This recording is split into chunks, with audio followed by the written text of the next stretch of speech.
So how does one cultivate the resilience needed to hold fast and not turn back from the sacred calling?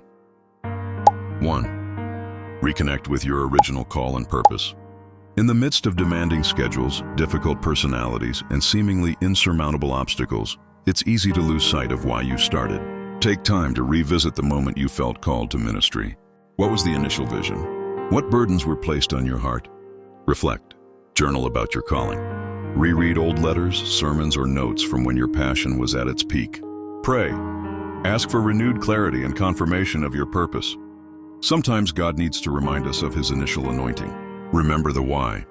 When you understand the ultimate why behind your service, the what and the how become more manageable, and the temporary setbacks less debilitating. 2. Prioritize spiritual formation and personal well-being. It's a common paradox. Those who pour themselves out for others often neglect their own spiritual and emotional needs. This is a surefire path to burnout and disillusionment. Sustainable ministry flows from a healthy soul. Guard your devotional life. Make personal time with God non-negotiable. This isn't about preparing a sermon or leading a Bible study. It's about being nourished by His presence. Seek mentorship and accountability. Find trusted individuals, a spiritual director, a seasoned minister, or a wise elder who can speak into your life, offer guidance, and hold you accountable.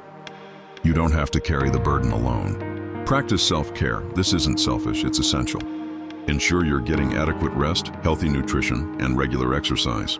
Pursue hobbies that bring you joy and allow you to decompress. Step away from ministry demands periodically for rest and rejuvenation. 3. Cultivate a thick skin and a tender heart. Ministry exposes you to both profound beauty and deep brokenness. You will encounter criticism, misunderstandings, and sometimes outright rejection. Learning to navigate these challenges without becoming jaded is crucial. Discern constructive criticism. Be open to feedback that helps you grow, but learn to filter out unhelpful or malicious attacks. Not every opinion requires your emotional investment. Develop emotional resilience. Understand that people's reactions often stem from their own pain or perspectives. Don't take everything personally. Maintain empathy. While developing a thick skin for negativity, strive to keep a tender heart for those you serve.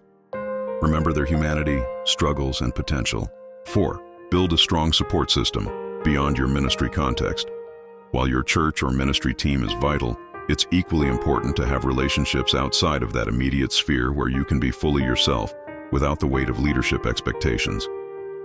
Friendships. Nurture friendships with people who understand you, uplift you, and can offer a different perspective. Family. Invest in your family relationships. They can be a source of immense strength and stability. Professional networks. Connect with other ministers or leaders who share similar experiences. Sharing burdens and strategies with peers can be incredibly affirming. Embrace humility and learn to delegate. The temptation to be a one-person show or to believe that only you can do something perfectly is a fast track to exhaustion. Recognize your limits. You are not infinite. God never intended for ministry to be carried by one individual. Empower others. Invest in training and empowering others to take on responsibilities. This not only lightens your load, but also multiplies the impact of the ministry. Be willing to say no. Learn to set healthy boundaries. It's impossible to say yes to everything, and trying to do so will only lead to resentment and burnout. 6. Focus on faithfulness, not just success. The world often defines success by numbers, budgets, and public acclaim.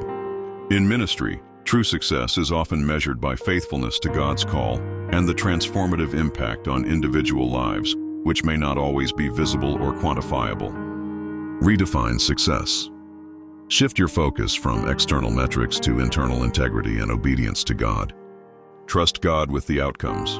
Your role is to plant and water. God gives the increase. Release the pressure to control every outcome. Celebrate small victories. Acknowledge and give thanks for the small, incremental ways God is working through you and the ministry. 7. Remember the eternal perspective. When challenges loom large, it's easy to get bogged down in the temporal. Remind yourself of the eternal significance of your work. Your labor is not in vain. Every act of service, every prayer, every word of encouragement has eternal implications. Future hope. Focus on the ultimate reward and the assurance that your efforts contribute.